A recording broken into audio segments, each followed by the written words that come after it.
하나님의 말씀 누가복음 18장 1절부터 8절까지입니다. 누가복음 18장 1절부터 8절까지입니다. 항상 기도하고 낭망치 말아야 될 것을 저희에게 비유로 하여 가라사대 어떤 도시에 하나님을 두려워하냐고 사람을 무시하는 한 재판관이 있는데 그 도시에 한 과부가 있어 자주 그에게 가서 내 원수에 대한 나의 원한을 풀어 주소서 하되 그가 얼마 동안 듣지 아니하다가 후에 속으로 생각하되 내가 하나님을 두려워하니 하고 사람을 무시하나 이 과부가 나를 번거롭게 하니 내가 그 원한을 풀어 주리라. 그렇지 않으면 늘 와서 나를 괴롭게 하리라 하였느니라. 주께서 또 가라사대 불의한 재판관이 말한 것을 들으라. 하물며 하나님께서 밤낮 그 부르짖는 택하신 자들의 원한을 풀어주지 아니하시겠느냐. 저희에게 오래 참으시겠느냐. 내가 너희에게 이르노니 속히 그 원한을 풀어주시리라. 그러나 인자가 올 때에 세상에서 믿음을 보겠느냐 하시니라. 아멘. 기도에 있어서 우리 사람은 세 종류로 나눌 수 있습니다. 하나는 기도가 전혀 없는 사람이 있는가 하면은, 또 한 사람은 기도는 하되 기도 응답을 받지 못하고 잘못된 기도를 하고 있는 사람이 있고, 그리고 또 한 사람은 기도하는 것을 응답받는 이런 복된 신앙을 가진 사람들이 있습니다. 오늘 저는 어떻게 하면은 우리의 기도가 응답이 될 수 있겠는가, 그래서 응답되는 기도에 대한 교훈을 생각해 보려고 합니다. 오늘의 말씀을 우리가 중심에서 보면은, 첫째로 응답받는 기도는 항상 기도하고 낭망치 말아야 됩니다. 1절에 예수님께서 말씀하셨죠. 항상 기도하고 낭망치 말아야 될 것을 저희에게 비유로 하여 가라사대. 기도는 낭망하지 말고 기도해야 된다 하는 겁니다. 오늘 본문에는 한 과부가 있어서 어려운 일을 당해서 재판관에게 가서 호소합니다. 내 원수에 대한 원한을 풀어주소서. 그러나 재판관은 하나님을 두려워하니 하고 사람을 무시하는 재판관이라고 했는데, 처음에는 이 과부의 그 간청을 듣지 아니했습니다. 그러나 이 과부는 날마다 간청을 합니다. 내 원수에 대한 원한을 풀어주소서. 얼마 지나다가 이 재판관은 생각을 달리했습니다. 날마다 와서 하니까 귀찮고 괴로우니까. 그래서 이 재판관이 이렇게 말합니다. 이 과부가 나를 번거롭게 하니 내가 그 원을 풀어주리라. 그렇지 않으면 늘 와서 나를 괴롭게 하리라. 그래서 과부의 원한을 들어주셨다는 것입니다. 그래서 주님은 이 비유를 말씀하면서 항상 기도하고 낭망치 말아야 된다. 우리가 우선 주님의 이 말씀 속에는, 기도에는 약간의 시련이 있습니다. 낭망할 정도로 이렇게 잘 응답이 안 되는 경우도 있다는 겁니다. 그러나 이런 시련 속에서 참된 신앙인들은 기도합니다. 언젠가 제가 매스컴을 통해서 들은 이 얘기에 의하면은 대나무를 말하고 있는데, 괌섬의 대나무와 한국의 대나무를 비교 설명했습니다. 괌섬, 저기 미국의 섬이죠. 근데 괌섬의 대나무는 날씨가 좋기 때문에 울창하고 나무가 크고 그 또 보기에 아주 멋있다는 겁니다. 그런데 한국의 대나무는 기후가 괌처럼 좋지 못하고 이래서 대나무가 울창하지도 못하고 무성하지도 못하고 그런데 질적인 면에서는 한국의 대나무를 훨씬 많이 알아준다는 겁니다. 그래서 가격도 훨씬 비싸다는 겁니다. 우리 신자들도 고난 없이 시련 없이 신앙생활하는 사람은 어딘가 약하죠. 네, 그래서 저 유명한 시편 기자는 말하기를 고난 당한 것이 내게 유익이라 이로 인하여 내가 주의 윤례를 배우게 되었나이다 고백을 했습니다. 기도해도 응답이 안 되고 시련이 있습니다. 또 기도해도 고난을 당하기도 합니다. 그러나 주님은 말씀하기를 낭망하지 말고 기도하라 하는 주님의 교훈입니다. 유명한 로이드 존스 목사님은 이런 말씀을 했습니다. 하나님이 사랑하시는 하나님이 사용하시는 기계는 천천히 돌아간다. 그러나 잘게 부숴버린다. 그랬습니다. 우리의 기도 생활에 있어서 어떤 면에서 하나님이 천천히 돌아갑니다. 그러나 확실하고 그리고 은혜로운 응답의 때가 있다는 것입니다. 그러므로 우리는 낙심하지 말고 기도해야 됩니다. 두 번째 교훈은 뭔가 하면은 간절하게 기도해야 된다 하는 교훈입니다. 그래서 7절에 말하기를 그 밤낮 부르짖는 택하신 자들의 기도를 들어주시지 않겠느냐 그랬습니다. 밤낮 부르짖는 택하신 자들. 어떤 신학교에서 학생이 교수에게 물었습니다. 우리의 이웃에 있는 사람들 가운데 혹은 우리 교회에 나오는 사람들 가운데 하나님이 택하신 자, 저 사람은 천국에 가는 사람인가 안 사람인가 구분할 수 있습니까? 그러니까 교수가 있다 그랬어요. 그게 구분하는 표준이 뭡니까? 그러니까 그 사람이 평소에 기도하는 사람이면 그 사람 천국 가고 기도하지 않는 사람은 천국에 못 들어간다 그랬습니다. 기도가 표준이지요. 우리 스스로도 물어볼 수가 있습니다. 내가 택함 받은 사람인가?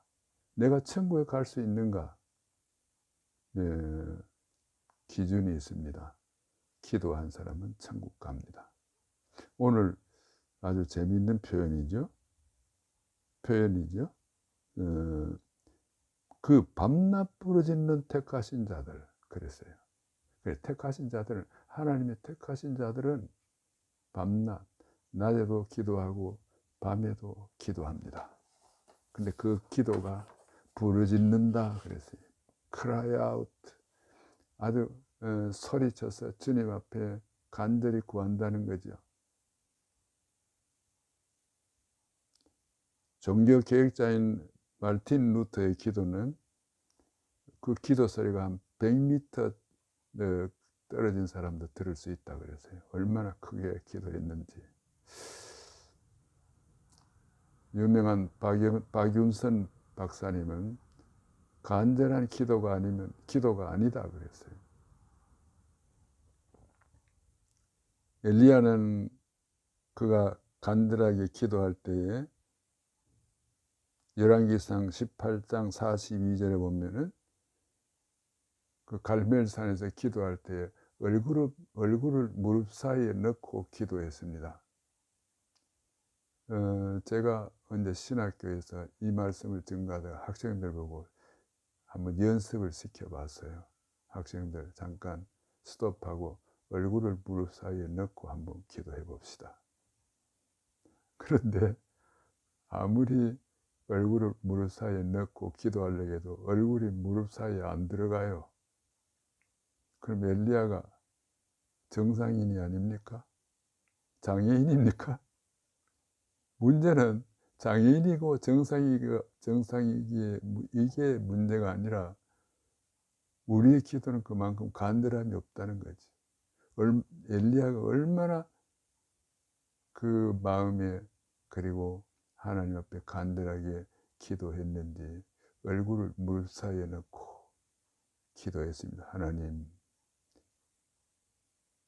비를 내려 주시옵소서.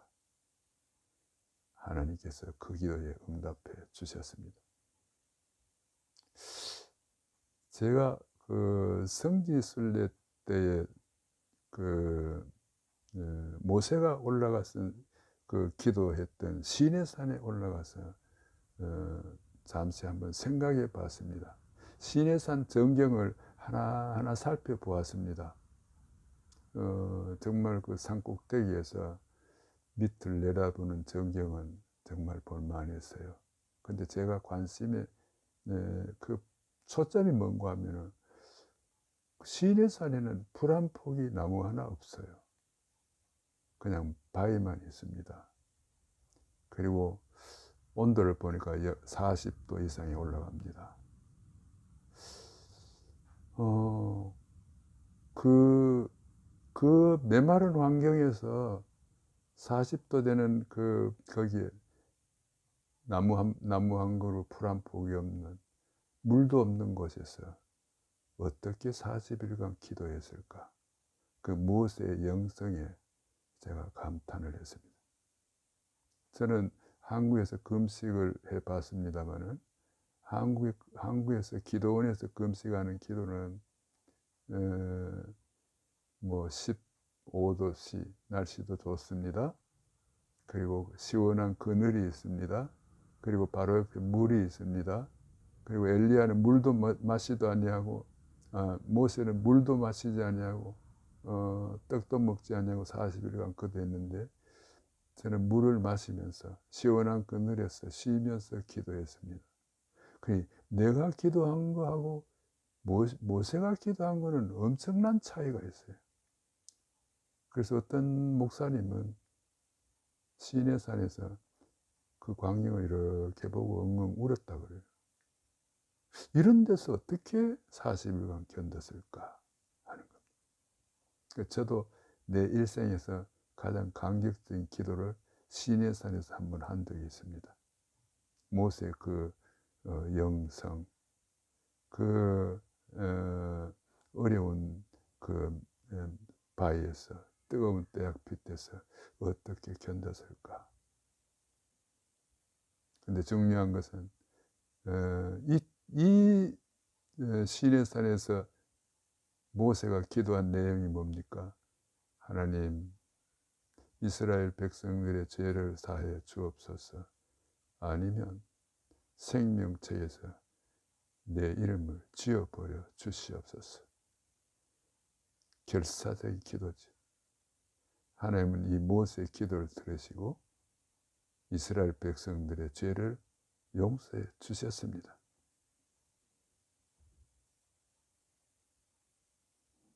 이 간절한 기도,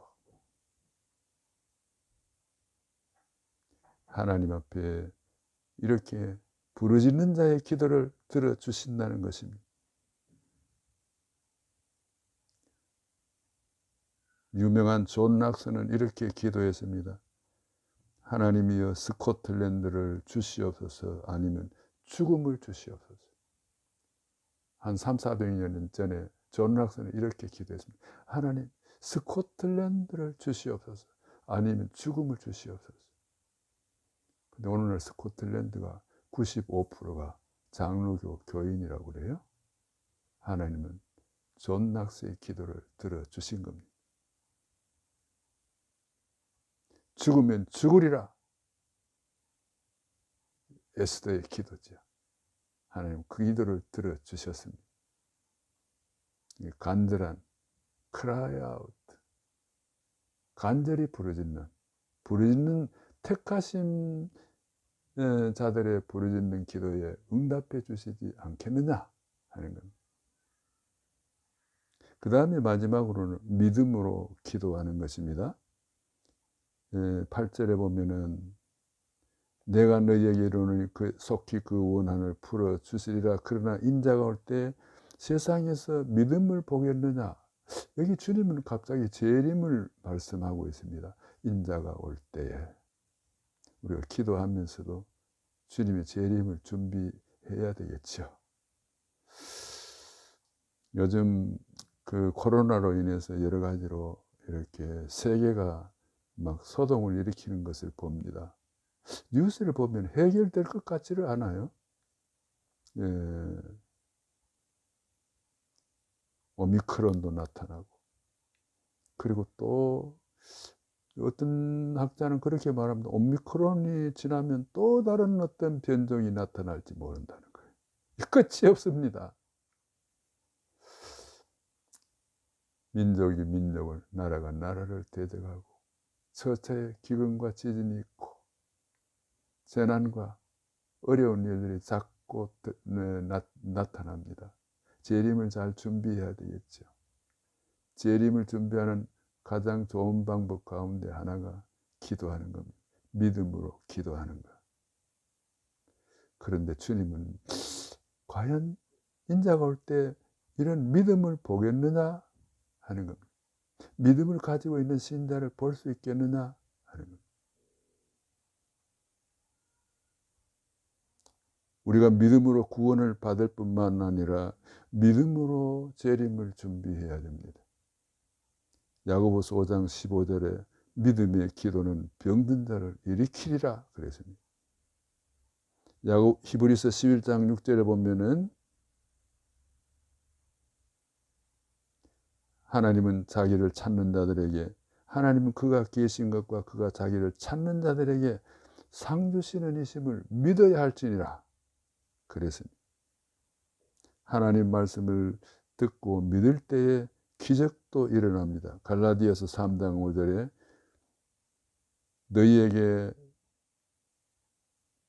성령을 주신 것과 너희 가운데 능력을 행하시는 이의 일이 율법을 행함으로냐 아니면 듣고 믿음에서냐 그랬습니다. 우리가 하나님 말씀을 믿고 그리고 듣고 믿을 때에 기적의 역사가 일어납니다.